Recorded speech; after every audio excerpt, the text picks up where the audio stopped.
deciding to cut the ribbon on Station 9, serving the Rosemont neighborhood. And along with being the home of some of the very best firefighters Orlando has to offer and having some of the best equipment, Station 9 was also built with firefighters' health and safety first and foremost. So the station was designed to promote diversity and inclusion in the workplace and includes private individual crew bunk rooms, showers and restrooms, and a secure room for special uses such as nursing.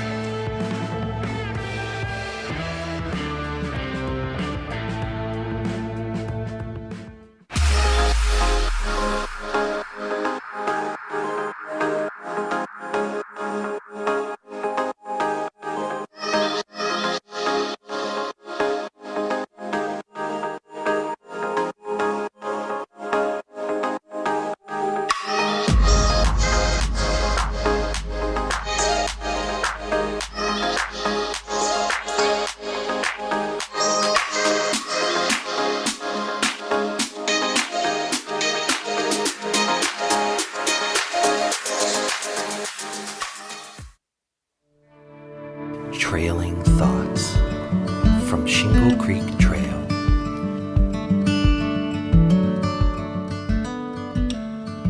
I've never seen more animals on a bike ride.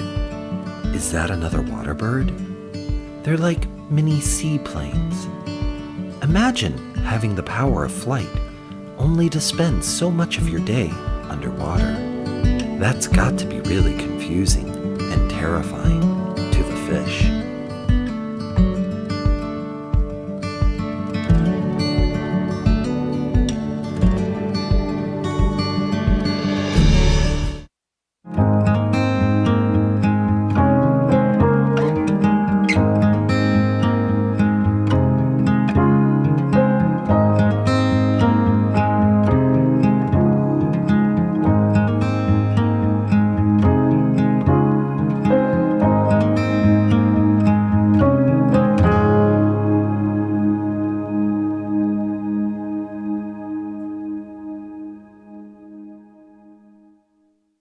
I remember very well, like 20 months, almost 2 years ago, Justin, our general manager, was meeting with the PKZ and the fantastic program of Black Bee Honey.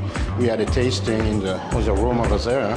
We loved the product, we loved the story, and we decided that right away we want to be partner with them.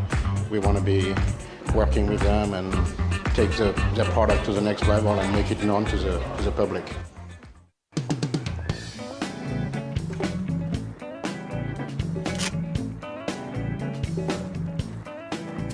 I've been waiting for this for weeks.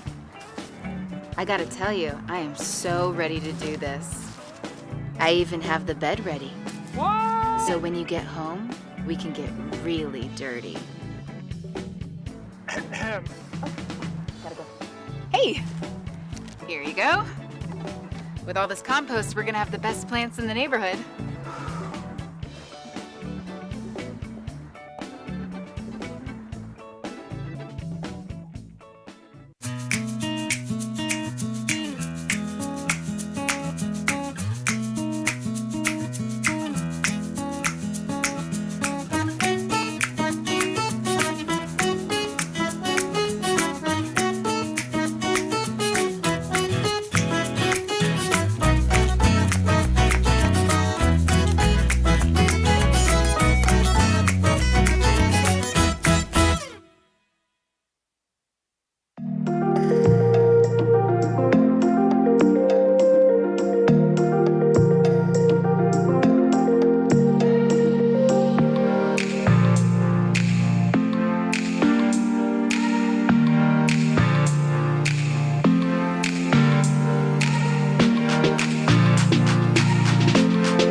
Good afternoon and welcome to the November 8th, 2021 meeting of the Orlando City Council. It's always nice to see a room full of happy people. This may be the most people we've had in City Council since a long time. I can't think of it. Okay, we're going to begin today's proceedings with the invocation and Pledge of Allegiance led by newly elected Commissioner Robert Stewart. Thank you, Mayor. Can I get my notes out? Where'd my notes go? If you allow me, let me share with you a prayer that was offered in St. Louis, and I applied it to us today. So, if you'll bow your heads, please. Lord of all, thank you for being here with us today in these chambers. We ask for your guidance, your wisdom, and your support at this meeting, and we seek to advocate for the constituents and our city. Help us to engage in meaningful discussion and decision-making, and allow us to sow seeds of community with our words and our actions. Fill us with your grace, O Lord, as we vote on issues that will affect our city, its current and future residents. Stir our hearts so that we may work together with the minds as we strive for compassion in all aspects of our service, and continue to remind us that all we do here today and all that we accomplish is for the pursuit of truth, for the greater glory of you, and for the benefit of our city and all humanity.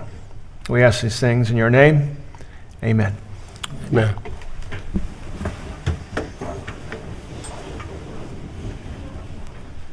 I pledge allegiance to the flag of the United States of America and to the republic for which it stands, one nation, under God, indivisible, with liberty and justice for all.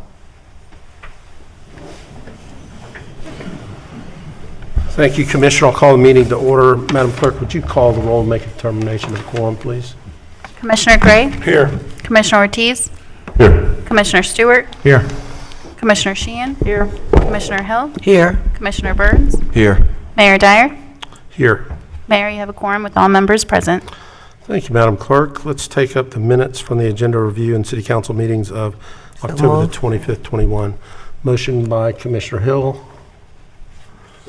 Second by Commissioner Stewart. All in favor of the motion indicate so by saying aye. Aye. Those opposed, so the motion carries. Okay, we'll go right into the mayor's update. Last Tuesday was election day, and I want to congratulate Commissioners Gray, Stewart, and Hill in being reelected to districts 1, 3, and 5, and I want to thank the clerk's office and their staff and the volunteers at the Orange County Supervisor of Elections for making voting accessible by mail and through early voting and on the polls on election day and running such a smooth and efficient election process. So thank you for that and congratulations to you three.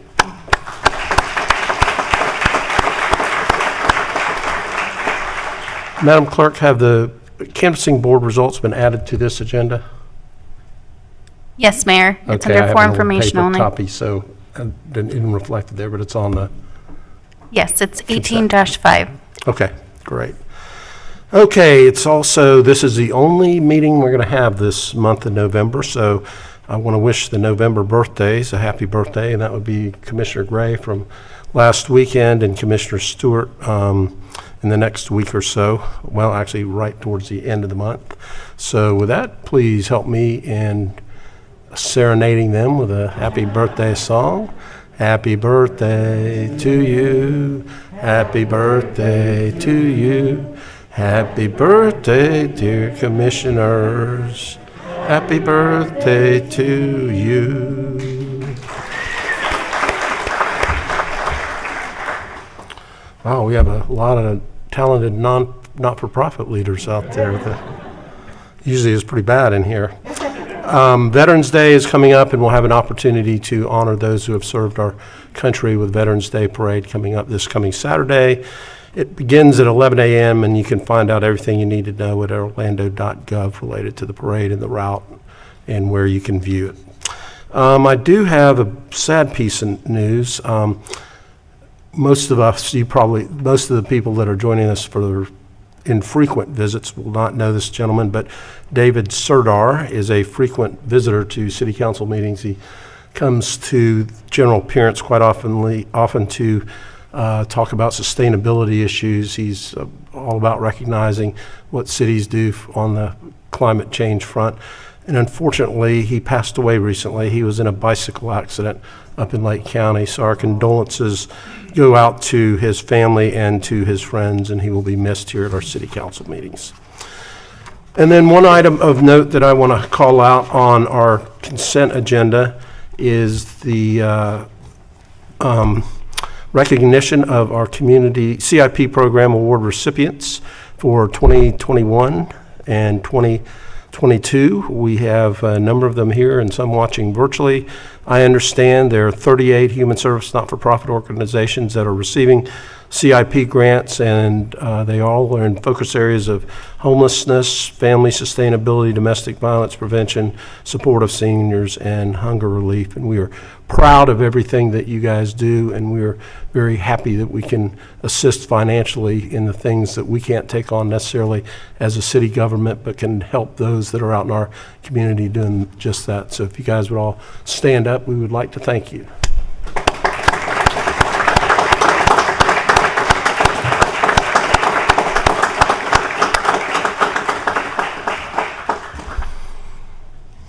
Okay, with that, we will move on to the consent agenda, which are a number of items that are acted upon through a single vote of council. We allow each of our council members the opportunity to comment on items on the consent agenda and update you on extremely important things from their districts. And we rotate the order that we do that, and Commissioner Stewart is first up today.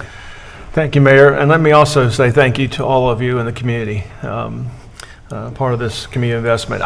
It is wonderful seeing kindred faces again, and that's, if there's one thing I miss about not being involved as executive director of the Christian Service Center, it's not seeing your lovely faces, even with masks on. So thank you to everybody who has been involved and engaged in helping our community. I am so thankful that we continue this program. It's something that the cities don't do around the country. It's something that is unique, and it's something that's spearheaded by the mayor, and I'm so grateful for this continuing to do that. So thank you all very much for what you do. Let me say congratulations also to Commissioner Gray and Commissioner Hill. Thank you very much for your willingness to continue to serve. I think we got a pretty good team, and I think it's good that we can continue to move forward. And thank you, Mayor, for your leadership as well. Let me also say thank you to two members of the canvassing board who, I'm not sure if it's a good idea or a bad idea, but in my case, whenever I served, it was a good excuse not to have to do anything. So I appreciate Commissioner Sheehan and Commissioner Burns for the work that you do on the canvassing board. I do know it's thankless work, and it's very detailed work, but I think once you have done it, you know that we have a very safe and secure election in our city, and we should brag about that, so I appreciate that. I also want to say thank you to all of our veterans and our current military personnel. This Veterans Day is a little bit special for me because my nephew is in training in California as an ensign in the Navy. So it's a little bit special for me, and so I appreciate the work all that we do, and of course the parade this weekend. And a happy Thanksgiving coming up, so we won't see you until after that. Some quick news around the community. Jazz Fest is back in College Park, and it's going to be this Saturday night. So if you have a chance, check out the details at the College Park Main Street web page. We hope to have a good crowd there. And then head over to Ivanhoe Village on Saturday, November 20th for Jingle Eve. It's their largest single event during the course of the year. Get a chance to kick off your holiday shopping before Black Friday. And as a reminder, we will light on Friday night the Happy Holidays sign over Lake Ivanhoe. So look for that. That's a tradition that's probably, off and on for 60 years. So we're happy about doing that. And while there may be a pandemic, supply chain issues are frustrating us all. Let me remind you that in holiday shopping local, most of those guys got stuff. So let's encourage and work with our local groups. Small Business Saturday, I've declared it on my birthday. So we've got a special declaration on honor of my birthday at Small Business Saturday. So please take a chance to honor me by shopping local. On the agenda today, Mayor, I will vote no on C14. I want to also make sure we recognize the work that we're doing C15 over at the packing district. The bricks will be, we're offering a new parking lot or temporary parking lot while they continue to build their project called the Bricks over there. On B10 today, we are working with FDOT and seeing the Holocaust Museum move forward. Excited about that, and I want to see that happen. And of course, our community investment to people. I appreciate the work that y'all do. So, and that's all I have, Mayor. Thank you, Commissioner. Commissioner Sheehan. Thank you, Mayor Dyer. And first of all, I'd like to congratulate Orlando City for being in the playoffs. Yeah, That's how about exciting. that? Yeah, go City. So also congratulations to Commissioner Gray, Commissioner Stewart, and Commissioner Ortiz. Not Commissioner Ortiz. Commissioner Hill, what was that? That's what happens when I do things I'm in a hurry. I'm sorry, sis. Oh, we look alike. Very good. I confuse them a lot. Could I pick two people? Right? Could I pick two people more alike? Right? That's hilarious. Well, and I just wanted to say I had a good time working with Commissioner Burns on the board, and this was the very first time we actually did have a fraudulent ballot that came through. And it was fascinating to see how the staff handled it, how we reviewed it, but someone did print up a fake ballot and try to get it through the system. And our system worked. So I'm proud to say that. It absolutely. So again, our election process is fair and secure, and I was very impressed with how that actually happened. So, and it was actually a pleasure to serve with Commissioner Burns, and also the staff worked very hard, Mayor. I think that the clerk staff doesn't get enough kudos. They have to go through all the, working with the candidates and then going through the process and everything like that and dealing with election day. So I want to thank everyone from the clerk's office for doing a fine job. Thank you so much, y'all. Y'all did a really good job. A couple of weeks ago, I received a phone survey from the Orlando Utilities Commission regarding net metering, and I was a little disturbed by it because part of the wording in it was that somehow net metering, which is basically I have solar panels on my roof, and so I've got a meter, and when I'm generating solar, the meter runs backwards. It's actually kind of cool to watch it, and when I'm using electricity, it starts, you know, banking it, or it actually starts taking it, and OUC can charge me for that. Well, some of the wording on the survey basically said that net metering isn't fair, and I'm like, how could that not be fair? I'm paying for the solar panels, I'm generating power, I'm selling it back to the power company. It basically made it sound like they didn't want to give me credit for the power that I was generating. So of course I was very concerned because that was a very big investment for me. I'm not exactly a 1%er. I'm a civil servant, but I wanted to do the right thing and put sustainable energy. I paid to put solar panels on my roof. And now I'm deeply distressed that OUC is talking about doing away with net metering. So as a solar customer, as a citizen, and as a leader in this community, I think that we should be encouraging sustainable energy, not discouraging it. And I know other power companies around the state have tried to do things to disincentivize solar energy. And this is the kind of things that happens when companies don't want to do the right thing and they don't want to do sustainable energy. And you know what? We live in the Sunshine State. We should be able to generate power from our roofs. It just makes sense. So I will be doing everything that I can to fight this kind of disincentive, not just because it affects me, but it will affect every other customer who has put solar panels on the roof. So, Commissioner, I can assure you that OEC is not looking at doing away with net metering. They are gathering information to figure out how to continue to move forward with that. Yeah, but my concern, Mayor, was I got that survey, and the wording was very much so that they were trying to discourage net metering and made it sound like it was somehow unfair. And I just wanted to explain how net metering works so that people will understand it. And actually, the lady that gave me the survey, I explained how net metering works, and she goes, "That's really not fair to you, is it?"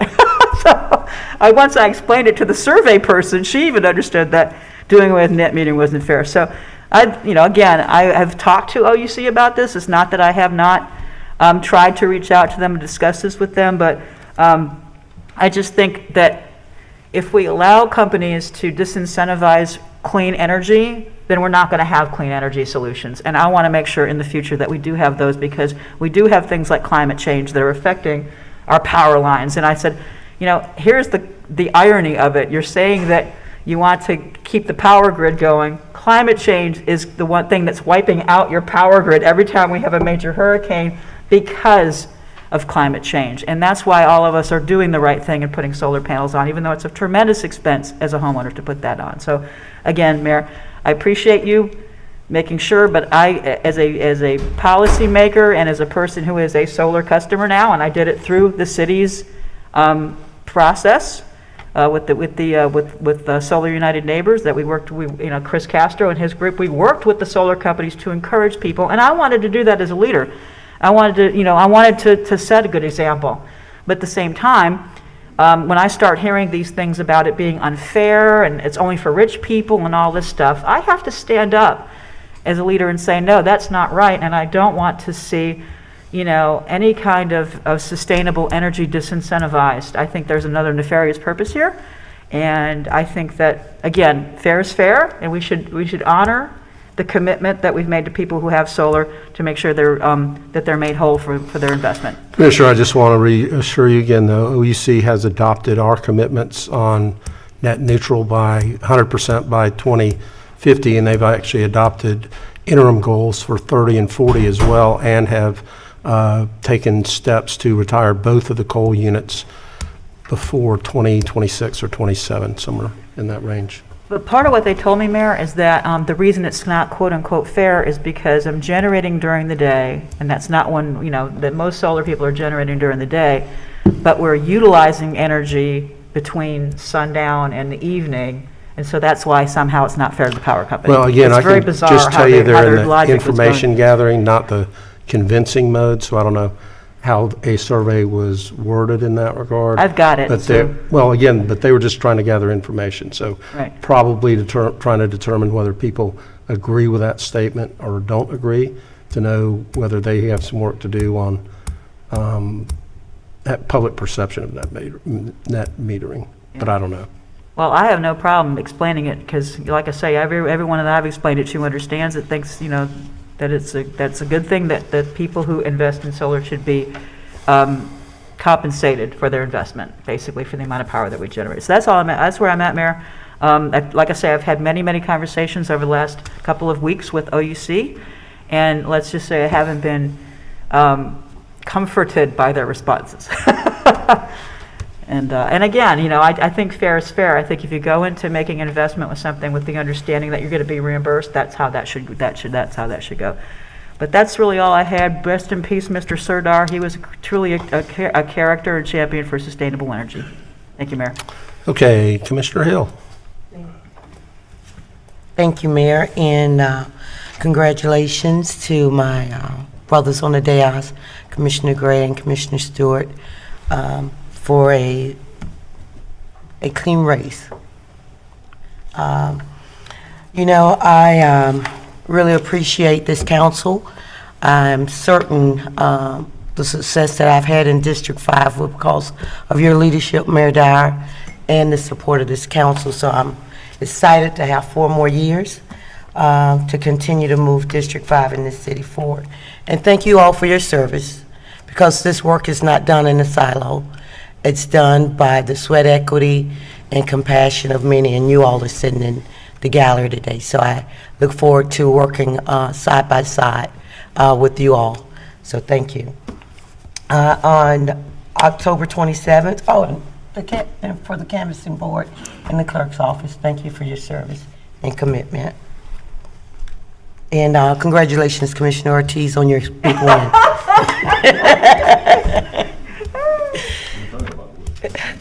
On October 27th, I was able to stop by Jones High School, where we honored an icon in this community, Mr. Ron Rogers, who passed here a few months ago. But he was a phenomenal District 5 resident that has contributed over $5 million towards sending Jones High School students to college. He was one of the founders of Orlando's 100 Black Men, which continue to assist the students there at Jones High through advocacy and funding. So I know you were there, Commissioner Burns, and you're 100 Black Men. No, you're not. You're on your way. On October the 28th, I joined Mayor Buddy Dyer there in Paramore, where we unveiled the Paramore Historical Marker, which I don't know if many know, but Paramore is the only community here in the city that is a National Historic District.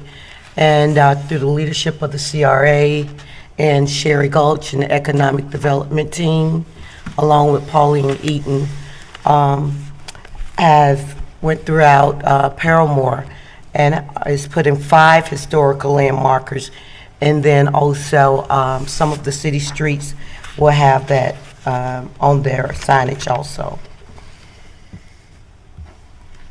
I was able to join Commissioner Burns on Wednesday for the Jones High School Parade. Mayor Dyer, I almost felt like it was my victory lap as I rode through. It was just great to see the community come out to support those beautiful kids over there. Congratulations to the Jones High School coach, Coach Elijah Williams, Commissioner Stewart, on his 100th win. He one of the winningest coaches in high school, Central Florida high school football, so that was a great victory for him. Wait.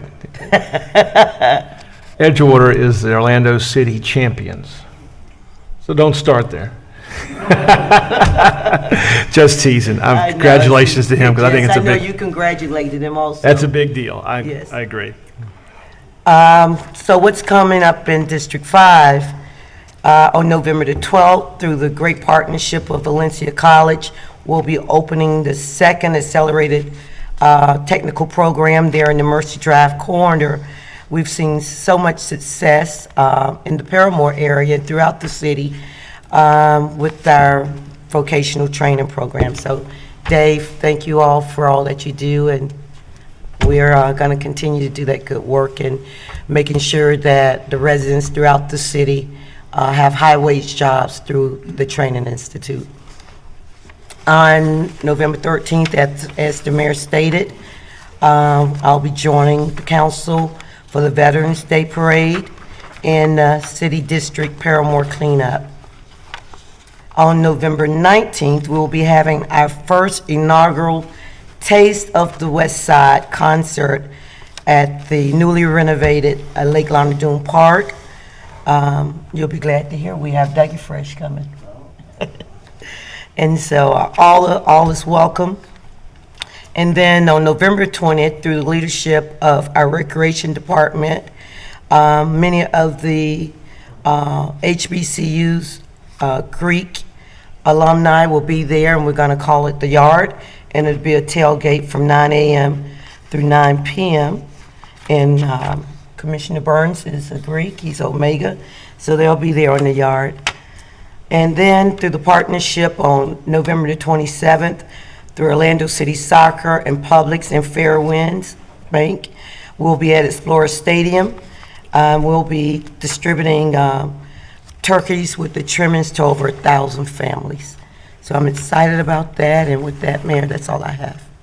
Thank you, Commissioner. Commissioner Burns. Good afternoon. Thank you, Mayor. I also would like to offer my congratulations to Commissioners Gray, Stewart, and Hill for winning your re-election bids. It continues to be a pleasure to serve alongside of you all. Also, as Commissioner Sheehan mentioned, I had the pleasure of serving on the City of Orlando Canvassing Board with Commissioner Sheehan and our wonderful city clerk. So, and thank you, Stephanie, for your leadership in this process, as well as your team. This was a very enlightening experience, and I thank the Supervisor of Elections, Bill Cowles, and his team for all they do to ensure the integrity of our local electoral process. Last Friday, I hosted my first annual golf tournament, the Children's Celebrity Golf Tournament at Hawks Landing Golf Club. We had over 110 golfers who came to play for a great cause and help raise money for our students and residents of District 6. Thanks to the golfers, sponsors, partners, and my staff who made all of this possible. Also, this past Saturday, I joined Mayor Dyer and the Paramore and Holden Heights Kids Zone Sustainability Adventure Program at Bill Frederick Park. We had the chance to create an enriching outdoor experience while providing education on sustainability initiatives with students from PKZ and the newly created HH, Holden Heights Kids Zone, by teaching them how to fish. Now, while I didn't personally catch a fish, I had a great time interacting with these fine students. And also I'd like to thank the Florida Wildlife Commission for their support of this initiative. As Commissioner Hill mentioned, we participated in the Jones High School homecoming parade. And it did seem like a victory lap for you, Commissioner, so again, congratulations. But it's also a great time to spend time with students and celebrate my Tiger Pride of, I'm glad to be an alumni from the best high school in the city of Orlando, so go Tigers. Go Tigers. Also, You on thought I wasn't Halloween, my listening. office supported my office supported the Smith Center annual Trunk or Treat event. We had more than 45 cars, 400 people came to have fun in a safe, controlled environment. Thank you to Joseph Caesar and the Smith Center staff for all that they do to serve our community. Last month, also, I joined the OLA and Multicultural Affairs Office for a temporary protected status for Haitians informational event at the Smith Center. And I'm glad that the city is working to help our Haitian brothers and sisters by partnering with key officers and organizations to help steer them in the right directions to apply for their temporary protective status. Also, council agenda is definitely a pleasure to see so many friends out in the audience. I'd like to say congratulations for being recipients of the Community Investment Program, and just say thank you for everything that you do for our community members who are in need. So it's a pleasure to serve alongside of you all, and please keep up the great work. Also, I'd like to encourage everyone to consider attending the Florida Blue Florida Classic on November 20th. It's going to be a great game. I attended Florida A&M University, so I'm excited. We are looking to beat Bethune-Cookman University this year. Unfortunately, they have won for the last 9 years, but that will stop this year, I guarantee that. So I encourage everyone to come out and enjoy the game, but also enjoy the fellowship that will be happening. And thank you to our veterans for your service, and happy Thanksgiving to everyone.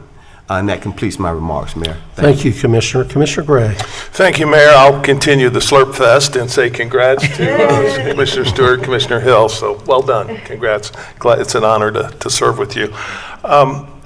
Let's see. Wanted to talk a little bit about, or send some thanks to Kathy Ramsberger and her team at Dr. Phillips Performing Arts Center with the media event for the Steinmetz Hall. The grand opening is the middle of January, but folks, you've got to see this. It's really a crown jewel here in Orlando. So please, when you get a chance, go see it. It's phenomenal, and thanks for Kathy and her team to have us over there. It was quite an event, and thanks to the Steinmetz for being so philanthropic to the city. So we did that on Wednesday, November 3rd. As Commissioner Burns said, Veterans Day is Thursday, and so all things are veterans for the next couple of days. Believe it or not, there's going to be a golf tournament at Lake Nona on Veterans Day, and I just got to participate. I don't know why. I just think it's, I've got to participate. But Commissioner Ortiz is going to join me, I think. And it's a big group, and the purpose is to raise money for veterans and their families. And they've really done it up well. So it should be a great day. So looking forward to that on Thursday. Saturday is our Veterans Day Parade. Looking forward to that. Should be a good time to see everybody in the community. So we'll do that. Also, coming up Saturday, November 27th, Saturday after Thanksgiving, doing a small business expo in the Lake Nona Town Center. Tavistock's sponsoring that. The city's helping a bit, as is the local Chamber of Commerce. But to all the folks out on the southeast side, want to give a kickstart to the small businesses, so we'll do that. On the agenda, it's labeled correctly A1, because it's the most important thing we are going to do today, and that is to thank you folks for what you do for the city. We absolutely could not enjoy the lifestyle we do here without you folks spending your time and talents with the different community groups. So we're glad to call you partners. Thank you very much for what you do. And with that, Mayor, that's all I have. Thank you, Commissioner. And Commissioner Ortiz. Thank you, Mayor. I'm going to copy everybody else. Congratulations, Commissioner Gray, Commissioner Stewart, Commissioner Hale. Congratulations. And congratulations to all of you, our partners. Thank you. Thank you for that partnership that continues going and keeps making the city of Orlando the epicenter of the world. Anyhow, Mayor, we have that done. We're going to have to change the City Beautiful to the epicenter of the world. Anyhow, so moving along, on Tuesday, October 26th, my office and I teamed up with Representative Daisy Morales and her staff to host our first community job fair at the Englewood Neighborhood Center. I want to thank Representative Morales, Maria Colmetz, and Pamela Newton for their hard work and dedication to facilitating a successful event. We had 28 vendors, including corporations, first responders, government, and private organizations. On Wednesday, October 27th, I attended the Gateway Orlando Trunk or Treat at Kaiser University. This year's event was a blast. Gateway had tons of vendors, food trucks, and activities for the kids, including a haunted house. Their event is one I look forward to getting involved every year and have fun with them. So thank you for continuing having that event. On Thursday, October 28th, my daughter's birthday, happy birthday, I attended the 17th World Domino Championship opening ceremony at the Florida Hotel and Conference Center. They were very thankful for the City of Orlando's participation on their event. Competition included teams from 22 different countries, 544 players from all over the place. Even Russia came up. Guess who won? USA. We both won both tournaments, the single and double competition. So great success for the USA in that one. Interesting, because they call their competitors athletes. I'm still trying to deal with that situation, but I think it was a great event. It was a great event. On Friday, October 29th, I had the honor of joining U.S. Navy retired Vice Admiral Kevin Green, Brevard County District 2 Commissioner Brian Lauber, and Mr. Dale Ketchum, Vice President of Government and External Relations of Space Florida for the East Central Florida, to discuss changing climate panel. The purpose of the panel was to educate military veteran organizations, the business community, policymakers, and citizens concerned with national security about the implications of climate change. I wish you guys have attended this meeting. It was amazing. The knowledge that these gents have about climate change and the things that we're not being exposed totally, and we need to be exposed. They're super interesting. Concern with national security about the implications of climate change and the need for continued investment in resilience, both in military bases and in the surrounding communities. As panelists, we share details about projects and programs specifically implemented to create a more sustainable and resilient Central Florida region. Thank you, Chris, for facilitating the invitation. Thank you so much. As you all know, Chris Castro is our guru in climate change here, and we love just to listen to him. We should have a big event at the arena and hear you talk about this stuff. Mayor, that was a hint. So on Tuesday, November 2nd, we celebrated our 16th Government Academy graduation. Every year we teach 2 classes, one in Spanish, one in English. I'm so proud of everyone of our residents from the Central Florida region and business people that have attended to learn about government and appreciate the time and effort they put into expanding their knowledge. I want to thank each and every instructor to this academy. We have great people. We have Dr. Pino, we have Lynn Tipton from the Florida League of Cities University. We have Byron Brooks, who comes over and teach from Orange County, and the array of instructors we have, they're amazing. And the information that has been delivered is very, not only factual, but is very on point with what we live in. And the way government interacts with each other is a great academy. It's totally free. It's 11 weeks, once a week. And what we do is I refer them to the Mayor's Academy, which is a great academy about the City of Orlando. And they refer their people to ours, and we combine forces to make sure that our constituents are well informed. As Thomas Jefferson used to say, he doesn't say it anymore, but when the people are well informed, you can trust them with the government, and that's so true. So, I want to thank my team, Megan Shaver, Officer Sanchez, and Alina Campo Rivera from the City Clerk's Office for facilitating a great event. On Friday, November 5th, I had the pleasure of attending the Englewood Youth Employment Graduation. Youth in the Englewood Kid Zone are paired with a job coach and case manager who provide them with workforce readiness training and career exploration, ensuring their success throughout the process. Ages range from youth 15 to 25 years old. And during the 3 weeks program. Youth learn financial literacy and obtain soft skills necessary to land and keep a job before placement in a neighborhood business. Thank you, Alex Temes, and your team for your leadership and commitment. She's amazing. On Saturday, November 6th, that was just 2 days ago, I had the honor of presenting the well-known singer Mark Anthony, world-renowned salsa musician, with a key to the city of Orlando. Out of every entertainer, Mark Anthony is the one that has made the most stops in our region and fills our arena every single time, and this time was no different. Not only he is a great entertainer, he's also a philanthropist who has been dedicated to helping those in need, especially after the disasters in the southeast sector of the nation and also in Latin America. His most recent endeavor is contributing to the Fisher House Foundation, an organization that builds multi-room comfort homes for military and veteran families with loved ones in hospitals. So I think it's just becoming for us to present him with the key, which he was very happy to receive. And the man just did a great performance. To be not such a big and tall guy or whatnot, that man has a voice that is incredible. You know,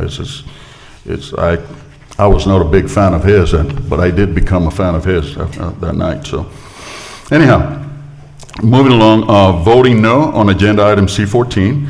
And last but not least, I want to wish each and every one of you a very happy Thanksgiving. We have much, even with all the stuff going on in our nation, we still have much to thank the Lord for what we have. And happy Veterans Day. Thank you. And make a motion. Oh, and make a motion. Thank you. Motion by Commissioner Ortiz. Second. Second by Commissioner Stewart. All in favor indicate so by saying aye. Aye. Those opposed, and so the motion carries. And all of you are funded.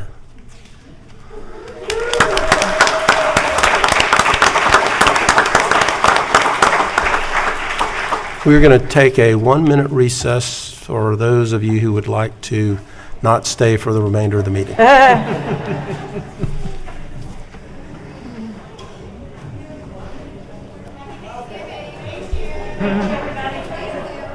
See you, Lou.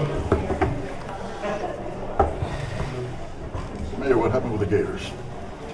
Oh, Heaven knows. that's a little low. That's early. I saw your message. You should have come to the concert. Yeah, no kidding. Okay, you want to call That's me? the truth. Call me. The knees early. Appreciate you.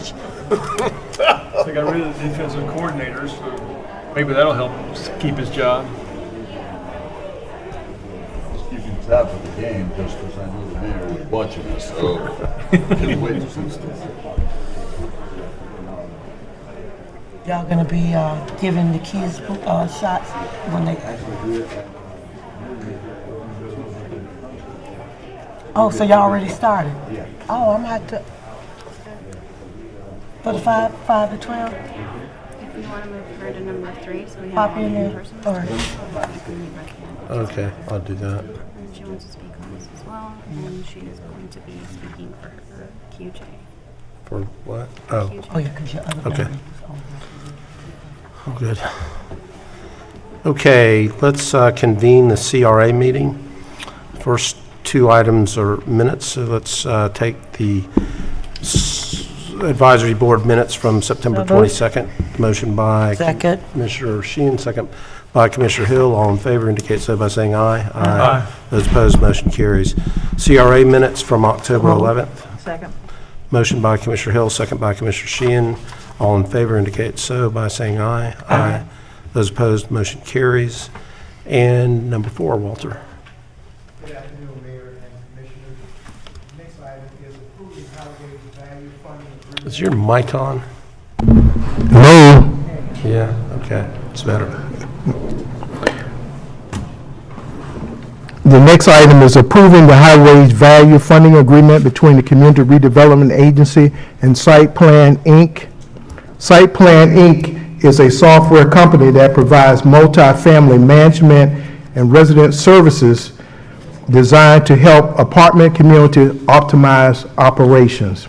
Site Plans is headquarters here in the downtown Orlando and was founded in 2013. Site Plan plans to create 19 new highway value jobs over 5 years with an average annual wage of $85,000, which is more than 150% of the average annual private sector wage in Orange County. Site plan capital investment is estimated to be around $111,157 in the build-out and equipment for 2021. Total funding amount that site plan is eligible for is $66,500. Any questions or comments?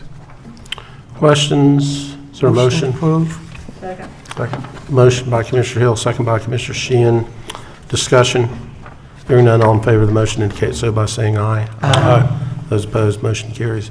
Any further business, Walter? No, sir. Thank you. Then we will stand adjourned as the CRA, and we will reconvene the city council meeting without objection, and we will go to new business, where the only item we have is the election of 2 mayor pro tems for 1-year terms from January to December of 2022. Sir, Approve.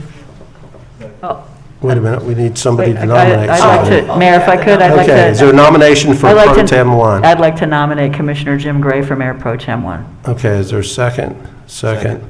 Okay, any further nominations? And the nominations will be closed. All in favor indicate so by saying aye. Aye. Those opposed, congratulations, Commissioner Gray. Okay, pro tem 2. I move to nominate Commissioner Patty Sheehan. Second. Motion and a second. Further nominations? Hearing none, we'll, without objection, close the nominations. All in favor of the motion indicate so by saying aye. Aye. Those opposed, motion carries. Congratulations, Commissioner Sheehan. Mayor? Okay, we have mayors pro tems 1 and 2 in place. Let's see, let's go to hearings, ordinances, second reading, number 1, Madam Clerk. Ordinance number 2021-61, an ordinance of the City Council of the City of Orlando, Florida, annexing to the corporate limits of the city certain land generally located north of Lake Breeze Drive, south of Rosemont Drive, west of North Orange Blossom Trail, and east of North Lake Orlando Parkway, and comprised of 7.72 acres of land, more or less, providing for severability, correction of scrivener's error, and an effective date. Motion and a second. Okay, we do have a number of people that would like to appear on this item. I have 3 that are in person and 7 that are by Zoom, so we will take those that are here in person first and then go to the Zoom attendees. So the... Mayor? Yes. We have a quasi-judicial in the same matter. Is it better for us to move to quasi-judicial? and come No, back we and need take to that? go, we need to go ahead and do the second reads before we do the quasi-judicial, then do the quasi-judicial before we do the item on first reading. Okay. Okay, it'll be Stephen Sinelli, Diane Fox, and Vicky Vargo in that order. Mr. Sinelli?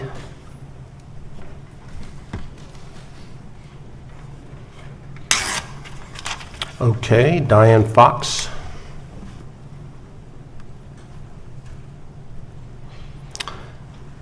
Vicky Vargo?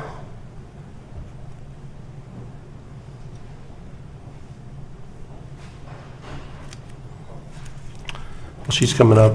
Madam Clerk, we make sure that the first 2 weren't trying to appear by Zoom. Good afternoon. My name is Vicky Vargo, 3800 Wingfoot Court, Orlando, Florida. So I'm here to oppose the GMP for the Rose Arts project. So I was rather concerned at the legislative hearing. I had to leave early because I was sick. Ended up in the hospital with salmonella. But I was pretty concerned about some of the discussion that was had about awarding grants to, women minorities, and that just really had nothing to do with the growth management plan. So I think it got off topic. But what really has been presented is a downtown activity center. So there's nothing about it that fits the community. There's nothing that the community wants about this project. We were promised, or talked about a Baldwin Park. That was what was originally presented, was a Baldwin Park type project. And we ended up with a downtown activity center. So I'm just here. I know it's gone through the process, But I'm just here again to state that I'm opposed to the growth management plan. It is inconsistent with the community, it's inconsistent with the future land use, and it's a downtown activity center, not a compatible neighborhood community. Thank you. Thank you. Did we locate either the other in-person speakers? They are not on Zoom. Okay, then let's move to Zoom, and I have Sandy Levy, Norm Gentry, Scott McFadden, Nadia Jeske, Pernell Rowe, Jen Goldman, and Jen Dollar. So let's start with Sandy Levy. We have none of them on Zoom. Okay. Then discussion. Hearing none, all in favor of the motion indicate so by saying aye. Aye. Those opposed? No. So the motion carries 5-2. All right, let's move to number 2.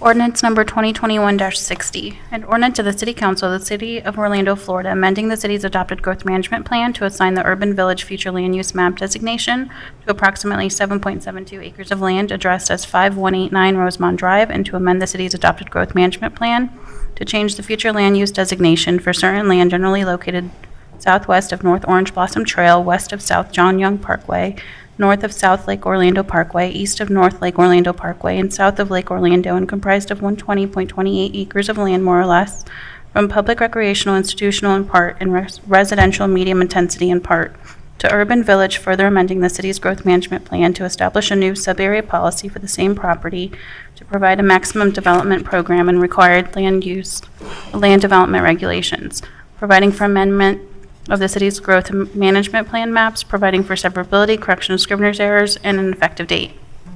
Second. Motion by Commissioner Sheehan, second by Commissioner Hill. Madam Clerk, I don't have any public comment requests on my log over here. No speakers, Mayor. No speakers. Discussion? Hearing none, all in favor of the motion indicate so by saying aye. Aye. Those opposed? No. 5-2 again, it passes. Okay, number 3.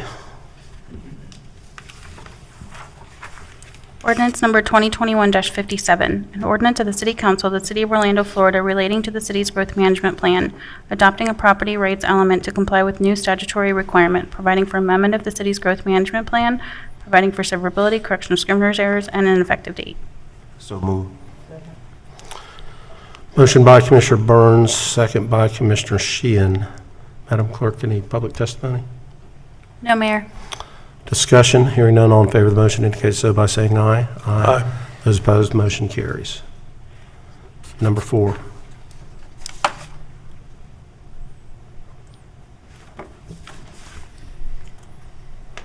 Ordinance number 2021-66, an ordinance of the City Council of the City of Orlando, Florida, amending the Code of the City of Orlando, Florida to amend Chapter 63, Part 2C floodplains to provide criteria for accessory structures in flood hazard areas, to specify the elevation of manufactured homes in flood hazard areas, to amend Chapter 65, Part 6D floodplain development permit, and Part 6E floodplain variances and appeals, providing for applicability, codification, correction of scrivener's error, severability, and an effective date. So moved.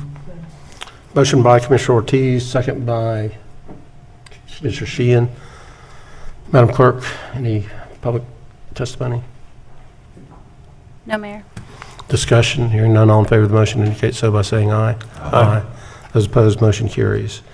Number 5. Ordinance number 2021-68, an ordinance of the City Council of the City of Orlando, Florida, relating to a street name change renaming Beggs Avenue, which is described in the Goodwin's addition to Orlando Plat, as recorded in Plat Book B, page 60 of the Public Records of Orange County, Florida, generally located south of West Robinson Street and north of West Washington Street, to FAMU Law Lane, directing amendments to the official maps of the City of Orlando, Florida, providing for severability, correction of scrivener's error, and an effective date. So moved. Motion by Commissioner Hill, second by Commissioner Sheehan. No public testimony, discussion, hearing none, all in favor of the motion indicate so by saying aye. Aye. Those opposed, motion carries. Number 6. Ordinance number 2021-69, an ordinance of the City of the City Council of the City of Orlando, Florida, annexing to the corporate limits of the city certain land generally located north of the novel Nona Plan Development, east of Narcoossee Road, south of Kirby Smith Road, and west of Lake Whippoorwill, and comprised of 24.7 acres of land, more or less, amending the city's growth management plan to designate the property as urban village in part and conservation in part, amending the city's growth management plan to create future land use sub-area policy S.40.12, designating the property as planned development on the city's official zoning maps, providing a site plan and special land development regulations for the planned development, providing for consent to the municipal services taxing unit for Lake Whippoorwill, providing for amendment of the city's official future land use and zoning maps, providing for severability, correction of scrivener's error, permit disclaimer, and an effective date. I move to adopt. Motion by Commissioner Gray, second by Commissioner Ortiz. Is there anyone from the public? Discussion. Hearing none, all in favor indicate so by saying aye. Aye. Those opposed, motion carries. And number 7. Ordinance number 2021-70, an ordinance of the City Council of the City of Orlando, Florida, relating to a street name change, renaming Sylvia Lane, which is described in the quitclaim deed recorded in Official Records Book 3367, page 168 of the Public Records of Orange County, Florida, generally located north of America Street, to the Grace Street Boone Avenue extension to Boone Avenue, renaming South Garland Avenue, which is described in City of Orlando ordinance dated April 9, 1962, and shown in Boone's revision plat, as recorded in Plat Book D, page 134 of the Public Records of Orange County, Florida, generally located south of the City Commons Garage to the Grace Street Boone Avenue extension to Sylvia Lane, directing amendments to the official maps of the City of Orlando, Florida, providing for severability, correction of scrivener's error, and an effective date. Move to adopt. Motion by Commissioner Hill, second by Commissioner Sheehan. Anyone from the public? No, Mayor. Discussion. Hearing none, all in favor of the motion indicate so by saying aye. Aye. Those opposed, and so the motion carries. Ordinance is on first reading, so Commissioner Stewart, this is the one that does need to be heard after the quasi-judicial. So we will skip over number 1 and go to number 2, and we'll take that up after we do the quasi-judicial. Number 2, Madam Clerk. Ordinance number 2021-62, an ordinance of the City Council of the City of Orlando, Florida, amending the city's growth management plan to amend the future land use map designation for certain land generally located east of Alden Road, north of Brookhaven Drive, and west of Ferris Avenue, comprising approximately 3.714 acres of land, more or less, creating future land use sub-area policies S.13.9 and S.14.19, providing for amendment of the city's future land use maps, providing for amendment of the city's growth management plan, providing for severability, correction of scrivener's error, and an effective date. Motion by Commissioner Stewart, second by Commissioner Ortiz. Is there anyone from the public who would like to speak? Discussion. Hearing none, all in favor of the motion indicate so by saying aye. Aye. Those opposed, motion carries. Number 3. Ordinance number 2021-65, an ordinance of the City of Orlando, Florida, relating to the Florida Building Code, amending Article 1, Chapter 13, Orlando City Code, providing local administrative amendments and local technical amendments to the Florida Building Code, providing for applicability, transmittal to the Florida Building Commission, severability, codification, correction of scrivener's error, and an effective date. Second. Motion by Commissioner Sheehan, second by Commissioner Hill. Any public testimony? No, Mayor. Discussion. Hearing none, all in favor indicate so by saying aye. Aye. Those opposed, motion carries. Number 4. Ordinance number 2021-67, an ordinance of the City Council of the City of Orlando, Florida, rezoning certain land generally located east of Alden Road, north of Brookhaven Drive, and west of Ferris Avenue, comprising approximately 3.71 acres of land, more or less, from medium-intensity mixed-use corridor district and high-intensity mixed-use corridor district, both with a traditional city and Virginia Drive special plan overlay districts, to planned development zoning districts with a traditional city and Virginia Drive special plan overlay districts, providing a development plan and special land development regulations of the planned development district, providing for severability, correction of scrivener's error, permit disclaimer, and an effective date. So moved. Motion by Commissioner Stewart, second by Commissioner Ortiz. Public testimony? No speakers, Mayor. Discussion?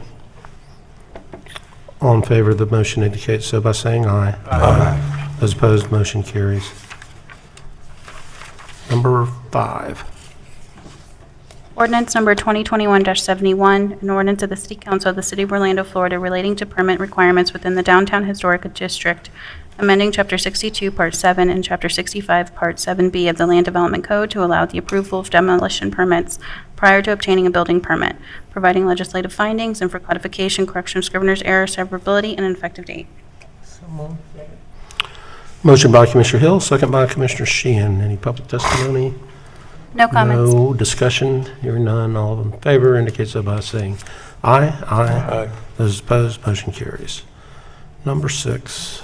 Ordinance number 2021-75, an ordinance of the City Council of the City of Orlando, Florida, annexing to the corporate limits of the city certain land generally located east of South Orange Avenue, west of South Roslyn Avenue, and north of Jenny Jewel Drive, and comprised of 0.34 acres of land, more or less, providing for severability, correction of scrivener's error, and an effective date.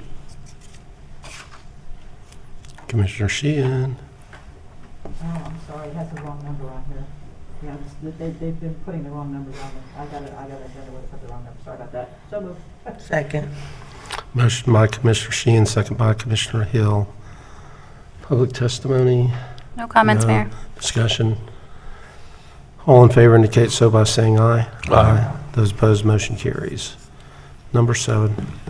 Ordinance number 2021-76, an ordinance of the City Council of the City of Orlando, Florida, annexing to the corporate limits of the city certain land generally located east of South Orange Avenue and north of Jenny Jewel Drive and comprised of 7.05 acres of land, more or less, amending the city's growth management plan to designate the property as office low intensity in part and residential low intensity in part, designating the property as planned development with the SODO Special Plan Overlay District on the city's official zoning maps, providing a development plan and special land development regulations for the plan development, providing for amendment of the city's official future land use and zoning maps, providing for severability, correction of scrivener's error, permit disclaimer, and an effective date.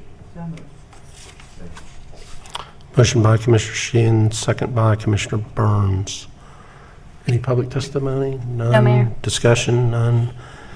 All in favor indicate so by saying aye. Aye. Those opposed, motion carries. Number 8.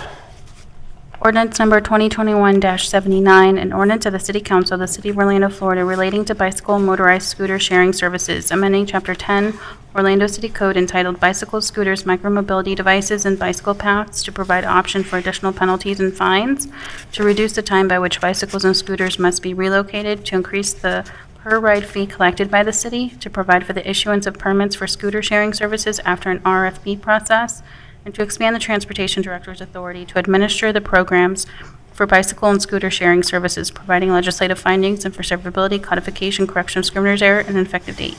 So moved. Second. Motion by Commissioner Ortiz, second by Commissioner Hill. Anyone from the public that wants to appear, Madam Clerk? No, Mayor. Discussion? Commissioner Sheehan? Yeah, Mayor, I'm still not there. I'm hoping that by having less companies, involved in this, by picking the top 3 companies, and by, instituting some fines, that it will stop some of the bad behavior. But the problem is the fines aren't in place yet. It's going to come later. I think we really need to have those in place because and the funny thing was I was thinking about, well, they did a lot of things, that I was concerned about. Hopefully this will make the better behavior. And then I went to Maxine's on Saturday night, and there was a scooter blocking the middle of the handicap ramp. So I just don't think we've gotten there yet. Hopefully we get some of the bad actors out of here.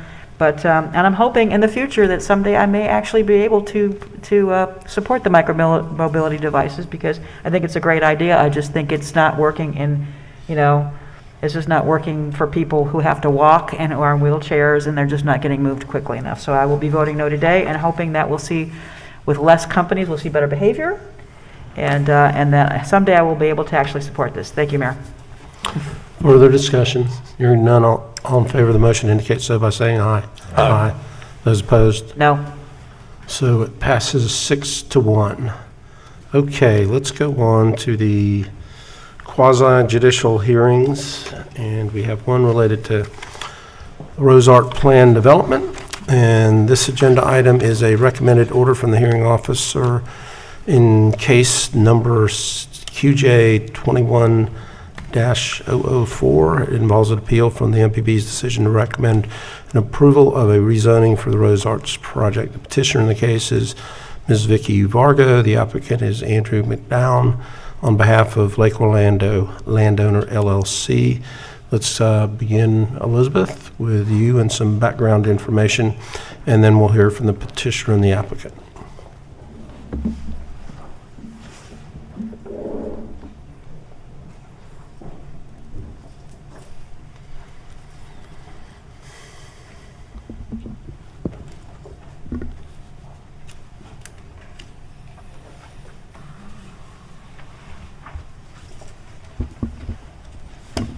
Good afternoon. Oops.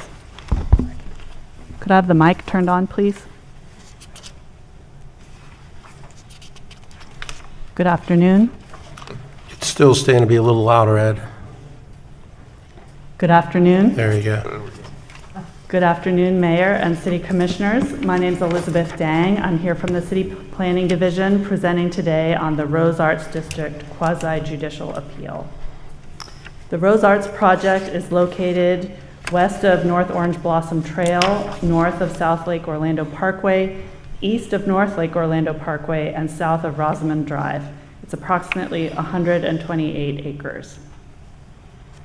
The requested action today is to rezone the property from H or holding with the Wekiva overlay, the R3B or residential district, and the county IND2, IND3 district, all to the planned development district with the Wekiva overlay to allow for the phased development of up to 5,650 residential units and up to 350,000 square feet of non-residential uses. This is case number ZON 2021-10008. There are several associated cases on this agenda today. There's the annexation of approximately 7.7 acres, as well as the future land use map amendment and sub-area policy that were heard earlier on this agenda. This map shows the development plan with 9 different development sites divided into 3 phases with open space and parks in each phase. This zoning map shows the existing zoning on the left with the holding zoning over the majority of the property, and then the revision to allow the planned development on the right. This site has a lengthy history. In 1970, it was part of the larger 753-acre annexation of the entire Rose Arts neighborhood. In 1985, the city went through a citywide rezoning project, and most golf courses were rezoned to the H or holding district. In 1991, the city went through a citywide future land use map update and gave the property the public recreational institutional designation. Then 2006, the Wekiva overlay was adopted in the northwestern part of the city. In 2014, the former golf course was closed, and this property was acquired by the current owner in 2019. Last fall, there was a previous version of this application that was submitted, reviewed, and subsequently withdrawn in the spring of 2021. The current applications were submitted on May 24th of this year, and on July 20th, the Municipal Planning Board recommended approval. On September 23rd, the city held a quasi-judicial hearing with a hearing officer. A brief overview of the components of the PD zoning. The default zoning is AC2, which is Urban Activity Center with the Wekiva overlay. It is a phased PD, and the first phase is 1,600 units with 150,000 square feet of non-residential uses. And the PD stipulates that a building permit must be issued within 5 years or the remainder of the PD will expire. Phase 2 is 2,500 units with 100,000 square feet of non-residential uses. And in order to continue with the PD, a transit circulator agreement is required within 5 years of the adoption of the PD, or Phase 2 and Phase 3 both expire. The final phase is 1,550 dwelling units and 100,000 square feet of non-residential uses. And in order to achieve this phase, the transit circulator must be operational within 9 years. This map shows the transportation framework. You can see there's a new road that circulates through the site from Rosamond Drive to South Lake Orlando Parkway. There are roundabouts proposed at Lake Breeze Drive and South Lake Orlando Parkway. There are trails throughout, including along the lake frontage. An additional component will be transit operations. Because of the limited connectivity, transit is going to be important to keeping this site functioning well, and there is a transportation transit agreement requirement. The transportation phasing, so the first phase includes all the internal roads in that phase, plus connections to Rosamond Drive and Lake Breeze Drive. Before phase 2, the transit circulator agreement must be completed, and a phase 2 traffic study must be completed. Then to move to phase 2, during that time, all internal phase 2 roads will be built, as well as connections to Clubhouse Road and South Lake Orlando Parkway, plus any additional mitigation identified per the phase 2 traffic study. Then to move on to phase 3, the transit circulator must be optional, and the phase 3 traffic study must be completed. The phase 3 mitigation and all remaining project roads must be done as part of phase 3. The next component is open space and parks. The Wekiva overlay requires a minimum of 20% open space, which is being met with approximately 25.6 acres. There is a parks calculation, and it's an amount of acreage per unit, which results in 15.3 acres required for the entire 5,650 unit project. So per the PD, all units must be within a quarter mile of a park, and parks must be constructed when 25% of the residential units they will serve are built. Another component of the PD that's generated a lot of discussion is the setbacks and the building heights. And the next slide will show a graphic, but essentially from single family, there's a 150-foot building setback where no buildings are allowed. Then between 150 and 200 feet, the height limit is 55 feet or 5 stories. And then beyond 200 feet, the height limit is 100 feet or 8 stories. And similarly, for other residential, there's a similar setback measurement.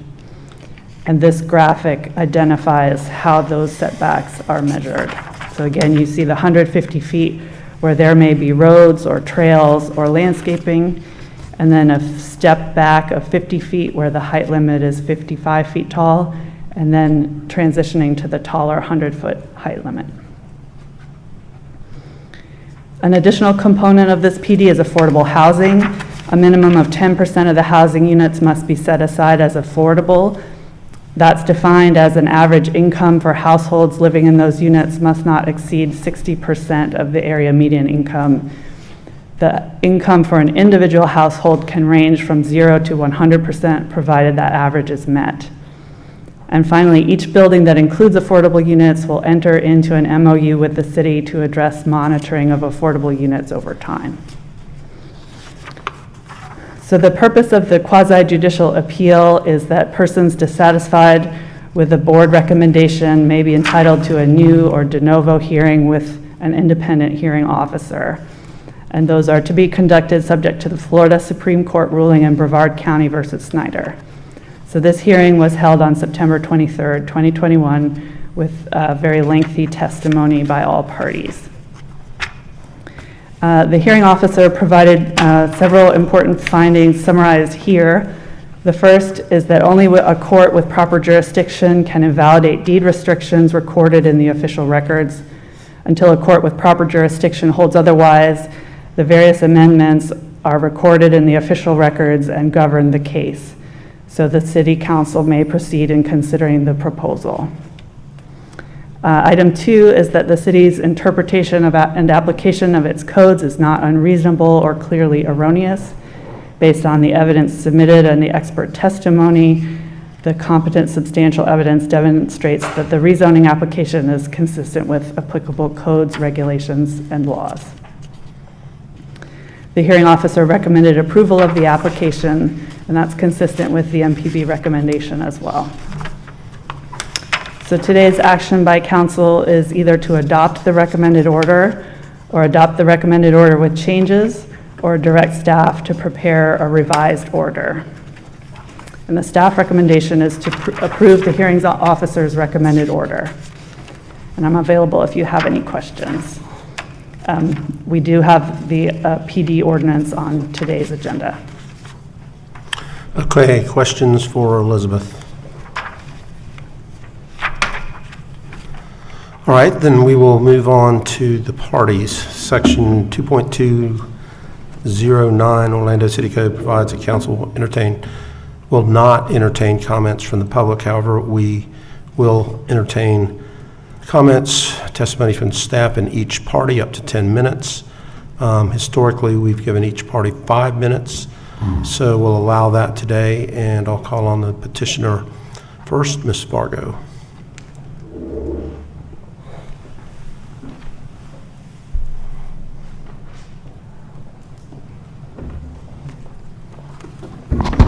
I drove in from Michigan last night. I feel like I'm still in the car. So, a couple things. There's a lot of talk about this transit circulator. So the transportation element is very critical, as staff addressed. Well, the problem is because this is a PD, they're allowing these phases. But if you look at the phases, they're saying, well, you can't go to the next phase unless you meet these transportation elements. And because this is a PD, they have not required the developer, the applicant, to go to FDOT and put this project before them with the density to confirm that, in fact, phases 2 and 3 can happen because of the amount of traffic, in particular at Lake Breeze and John Young Parkway. In fact, the Church in the Sun is opposed to this because this is going to basically block their entrance at John Young Parkway.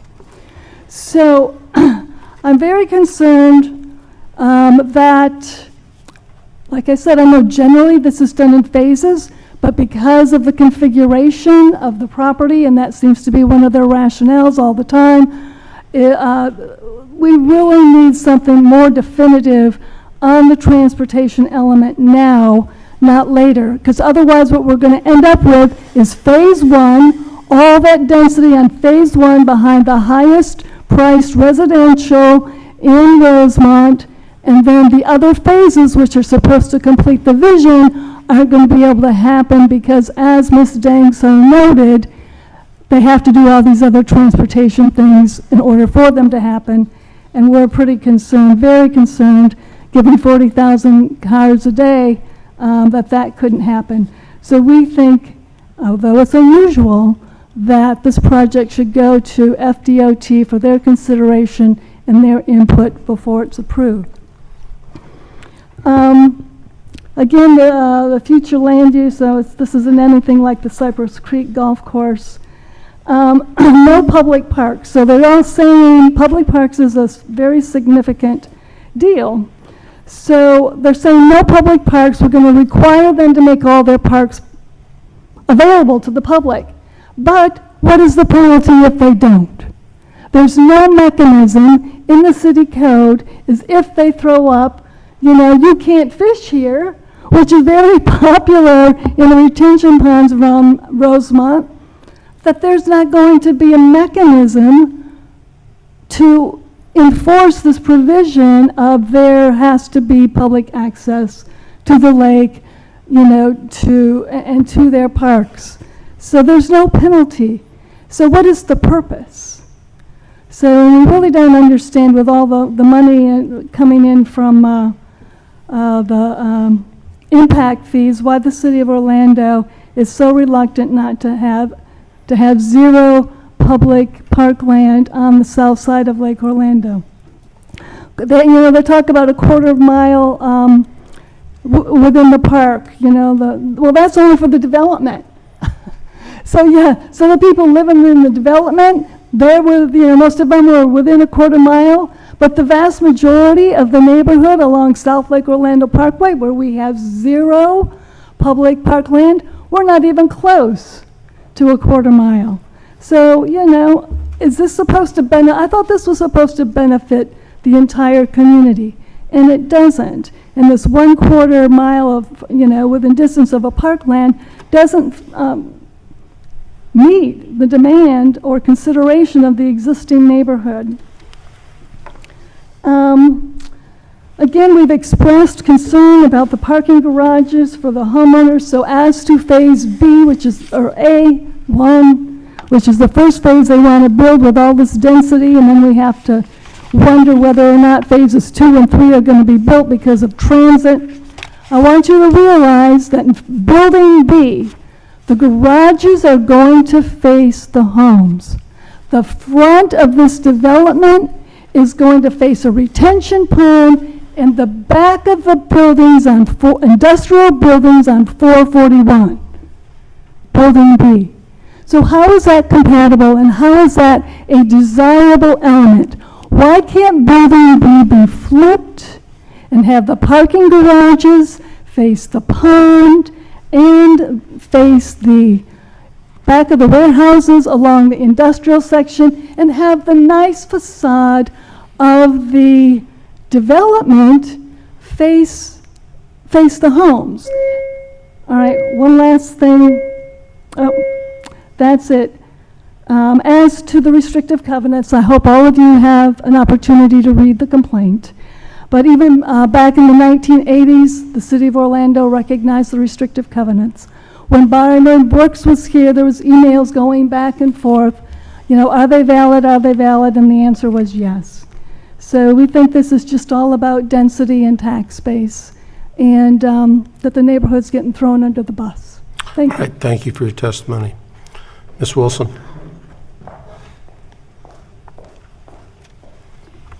Good afternoon, Mayor and Commissioners. My name is Becky Wilson. I'm here on behalf of the applicant. Just first wanted to take a minute and really recognize your staff. I don't know if any of you all have ever sat in on a quasi-judicial hearing, but your staff is called up and they sit on the dais and they are questioned by the petitioner. And your staff, Elizabeth and Jacques and Jim Burnett, spent a lot of their time one day, you know, sitting up here being questioned, and we really appreciate that. The petitioner had a full day to present her evidence. She presented not only all of that testimony, but 52 exhibits to the hearing officer. And as Ms. Dang pointed out, after all of that was considered, the hearing officer stated that the competent substantial evidence demonstrates the rezoning application is consistent with all applicable codes, regulations, and laws, and that the petition should be denied. We respectfully request that you all deny the petition and consider the planned development ordinance that is next on your agenda. I just want to address a couple of issues that the petitioner brought up. With regard to the 128 acres, of those, only 46 acres will have a building or roads on them. The other approximately 82 acres are held for Wekiva open space to deal with stormwater and for parks. And so speaking of parks, nothing would bring us more delight than to donate these parks to the city so that the city could then maintain and own the parks. But your staff instead has negotiated with us and is requiring that we maintain and own the parks. But as we come through and we have to go through platting processes, those parks will be recognized on our plat as open to the public, and the city can then enforce that. There was also a statement that that this is a downtown activity center. Once again, we would love to be a downtown activity center. A downtown activity center has a density of 200 to 400 dwelling units an acre. If you all will remember from the GMP discussion, our request is for approximately 44 dwelling units an acre. Just with regard to the FDOT has reviewed these plans. They responded to the DEO and to the city. We've also begun coordinating with the FDOT for the improvements that are part of their facilities. And maybe, I know that we went into great detail on transportation during the GMP hearing. I'm happy to answer any questions that you all may have about that. But what your staff set up is that there are certain requirements for each phase, but then they've left it open that as we monitor each phase, if there need to be additional improvements, they can require those improvements at the SPMP phase. And one other thing about parks, remember that we have 5,900 linear feet of preserved lakefront for public enjoyment. It's really going to be a benefit to this entire neighborhood to be able to enjoy that lakefront, which they don't have now. With regard to Building B, I hear her comments. We have to come back to you all with our specific parcel master plan, and that's when we show you exactly how these buildings are oriented and what those buffers are. It's actually our desire that the neighbors wouldn't see the front or the back of the building because we have a tree preservation area and we'll add additional landscaping. Appreciate all the time that each of you all have put into understanding this project and in the testimony that's been before you, and I'm happy to answer any questions, and we have a whole team of experts if the questions are too difficult for me. Questions? Commissioner Stewart. Becky, thanks. I appreciate it. I'm a little bit confused, so I'll make sure that the calculations are the same that you got. You're averaging 44 units per acre over the 128 acres, correct? But Yes. But I think I actually heard you say was that 82 acres is open space, and the balance will be at 44 units per acre. That's correct. We're clustering those units onto these specific When you cluster sites. those units on the balance of the 120, it's 122 units per acre. Still less than the 200 minimum of a downtown activity No, I center. understand. I just want to make sure that in terms of the calculation, because that's part of the challenge that I've had in the midst of this is the communication of what's open space, what's not open space, what's developed, what's not developed, and that kind of thing. So you're averaging, you're at 122 per acre of developed land. Is that correct? That's correct. Okay. Is that it, Commissioner? Yes. No, thank you. Any other questions? Okay, thank you, Ms. Wilson. Okay, I will go ahead and move approval of the hearing officer's recommended order. Second by Commissioner Sheehan. Discussion? Hearing none, all in favor indicate so by saying aye. Aye. Those opposed? No. Okay, 5-2. Thank you. And that leaves us to be able to go back to item 13, sub 1, ordinances, first read ordinance 2021-74. Madam Clerk. Ordinance number 2021-74, an ordinance of the City Council of the City of Orlando, Florida, rezoning certain land generally located southwest of North Orange Blossom Trail, west of South John Young Parkway, north of South Lake Orlando Parkway, east of North Lake Orlando Parkway, and south of Lake Orlando, and comprised of 128 acres of land, more or less, from holding with the Wekiva Overlay District in part, conservation with the Wekiva Overlay District in part, medium-intensity residential development with the Wekiva Overlay District in part, and industrial Orange County in part, to planned development with the Wekiva Overlay District, providing a development plan and special land development regulations of the planned development district, providing for severability, correction of Scrivener's error, permit disclaimer, and an effective date. Motion by Commissioner Sheehan, second by Commissioner Hill. We do have two requests to speak on this ordinance, Michael Armstrong and Vicky Vargo. Michael Armstrong.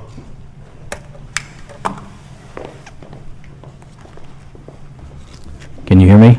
Yes, sir. Great. I'm Michael Armstrong, a longtime friend of Vicky Vargo. Okay.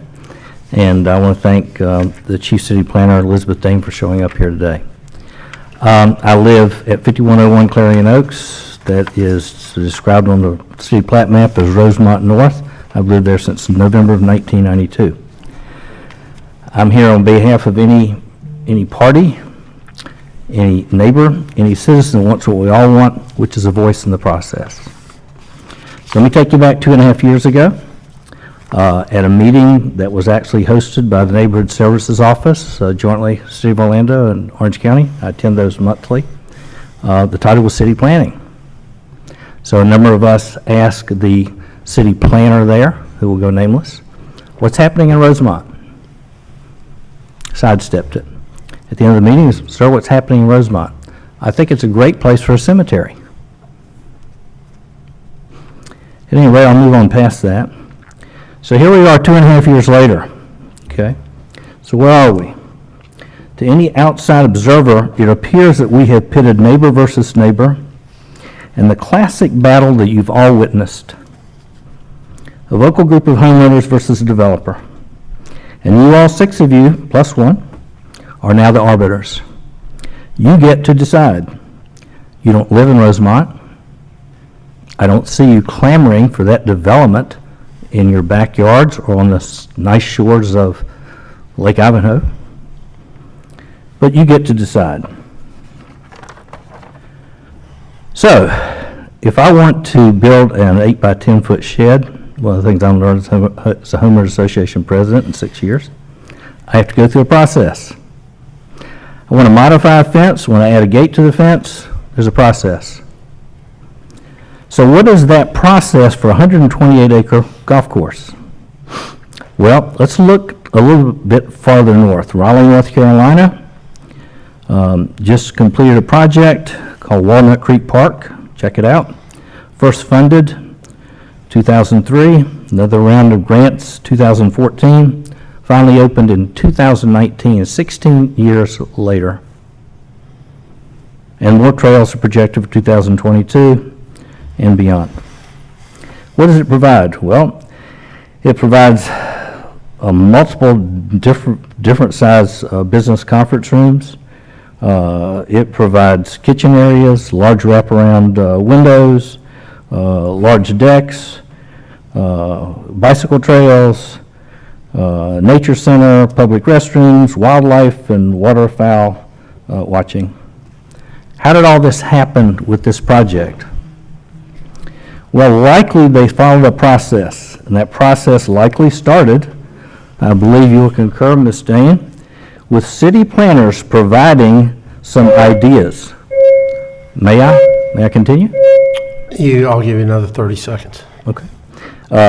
Probably that process then went to neighborhood meetings as a sounding board, and then consensus, back to grant funding, an actual project design, and more meetings and more consensus. So where is our process? What did we do to emulate this outstanding project in Raleigh, North Carolina? Or did we get handed something that then we have to fight over? Thank you very much. Thank you for your testimony. Vicky Vargo.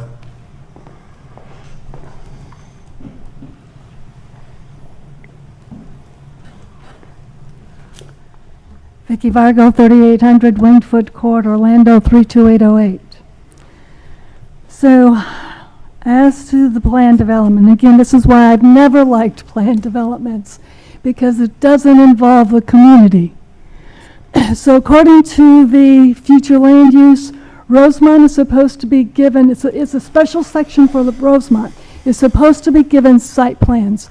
We were never given site plans of anything, glossy pictures.